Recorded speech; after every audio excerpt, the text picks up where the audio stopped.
Besides Rome's war against Jugurtha, the command of which Gaius Marius stripped from Metellus Numidicus, another war which greatly affected Rome's internal politics was brewing in a faraway place called Jutland, modern-day Denmark. A conglomeration of Jutland's tribes known as the Cimbri, the Teutones, and a polyglot group of smaller tribes called the Marcomanni, Cherusci, and Tigrini, combined for a mass emigration of this northernmost peninsula of Germany.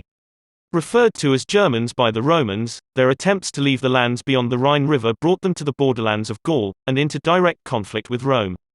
Even before Gaius Marius ran for the consulship, Rome had already lost a number of battles to this group of migrating Germans, first under the command of the consul of 112 BC, Gaius Papirius Carbo, and then again under the command of consul, Marcus Junius Silanus, in 109 BC. By 107 BC, when Gaius Marius was elected consul, his colleague in the consulship, Lucius Cassius Longinus, ran his campaign on promises to defeat the migrating Germans. As Marius changed laws, so that he could recruit from among Rome's urban poor, Longinus levied a new army to take to Gaul, to prevent the Germans any further victories as they crept into Roman territory. These Germans sent emissaries to Longinus, requesting only to be allowed passage through Gaul on their search for a new homeland, which they foresaw in Hispania. But, since Hispania was also Roman territory, Longinus left them awaiting his response for too long. The Germans realized they were being stalled, that he Roman consul had no intention of letting them pass. Anticipating the immediate appearance of a Roman support army, the Germans laid an ambush and, once again, a Roman legion fell. Longinus lost 10,000 men, and the remainder of his army was forced to pass under the yoke, a formal sign of surrender and humiliation. By 106 BC, with Marius still commanding in Numidia, the newly elected consuls took office in Rome. The senior consul was a patrician by the name of Quintus Servilius Caepio. Caepio began conscripting new soldiers to replace the 80,000 dead between the losses of Carbo, Silanus, and now Longinus. Unfortunately, the Senate's sharp division over Marius's new Lex Manila law, removing all property qualifications, trickled down into every other aspect of Roman legislation. Because Caepio was a patrician, he made it clear he would not avail himself of the Lex Manila. Instead, he recruited only traditional, landed citizens for his army. Being a traditionalist, and having the full support of the other conservative senators, Caepio was determined to show the upstart Gaius Marius that Rome did not want his radical changes. Following his year as consul, Caepio was given command of Gaul to replace Longinus. There, he made preparations for an eventual attack by the Germans who, for unknown reasons, unexpectedly turned around and went north again after each of their victories. Using the town of Tolosa, modern-day Toulouse, as his command, Caepio is alleged by the historians to have stolen the famed, if not mythological, gold of Tolosa. The gold of Tolosa was a legendary cache, whispered of throughout Gaul, which was said to have been stolen from the Great Temple at Delphi during Gaul's invasion of the Balkans approximately 170 years earlier. Though no one had actually seen evidence of this great hoard of gold, its fame was legendary among the Gallic tribes. Caepio is said to have discovered the treasure's hiding place at the bottom of one of the many lakes that dotted the volcanic region. 15,000 talents of gold bullion, £185,000, valuing approximately $2,775,000,000 today, and 10,000 talents of silver, £115,000, valuing approximately $25 million today, were reported to the Senate as being hauled up from this lake's bottom by Caepio's men. Unfortunately, when the wagons of bullion arrived in Rome for deposit into the state treasury, only the silver was present. More than 100 wagons, carrying £185,000 of gold bullion, under military escort, were allegedly set upon by more than 1,000 raiders. The infantry guarding the gold was slaughtered to a man, and the gold of Tolosa disappeared from the face of the earth. Because the attack was so well organized, and the raiding party much larger than typically used by raiders, Caepio was quickly suspected of having organized the ambush before the gold ever left Tolosa. But, because he personally never left his post, and no witnesses survived the attack, no evidence could be produced with which to accuse Caepio.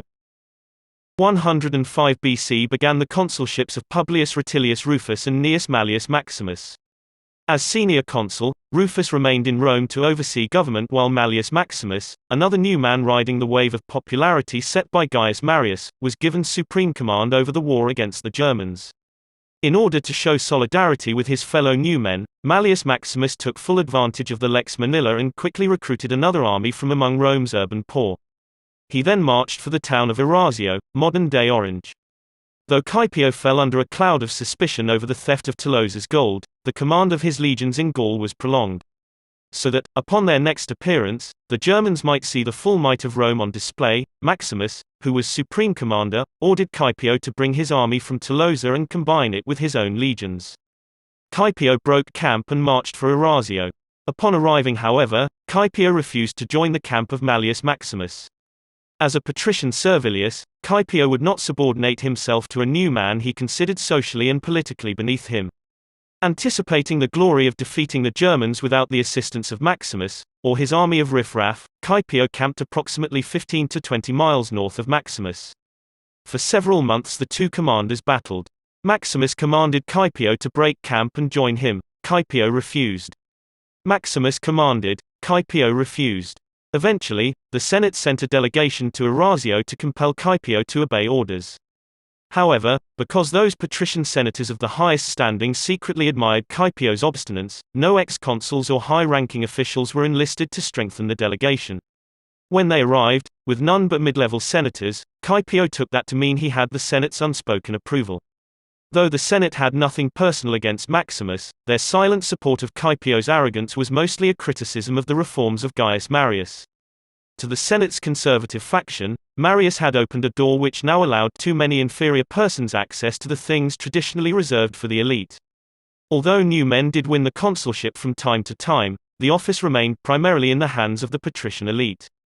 But Marius had used his consulship, not to ennoble himself and his family as other new men had previously done, but to radically change times and laws.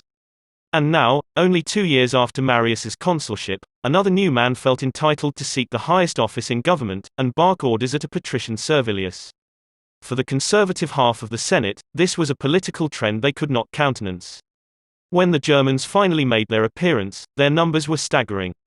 Between the fighting men of the various tribes, followed by women, children, and non-combatant citizens, their numbers swelled to well over 500,000.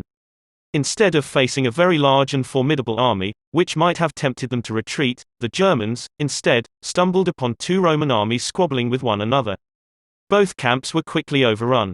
Rome lost another 80,000 troops, along with an estimated 40,000 auxiliaries and non-combatants. Malleus Maximus, supreme commander of the war against the Germans, watched as both of his adult sons were cut down in the ensuing massacre. Caepio managed to survive the onslaught. The Battle of Arausio was, for the Romans, the worst defeat in history. Along with their Latin and Italian allies, the Romans feared the German invasion which now seemed inevitable. Panic gripped the masses, and many who could afford to do so, packed up and left Italy in favor of Rome's more distant provinces. With the Italian peninsula gripped with hysteria, the people lost confidence in the Senate's ability to place the safety of Rome above their personal agendas. They began vocalizing the notion that leadership positions should go to those persons most capable, and not exclusively to those whose famous ancestors could be traced to the early days of Rome's first kings. Carbo, Silanus, Longinus, and now, Caepio, all patrician, and all inept. To the people of Rome, these so-called elites had been responsible for the combined loss of approximately 200,000 souls, their illustrious ancestors notwithstanding. The arrogance of the patrician Servilius Caepio brought to the forefront of public knowledge just how truly corrupt and self-seeking Rome's Senate had become.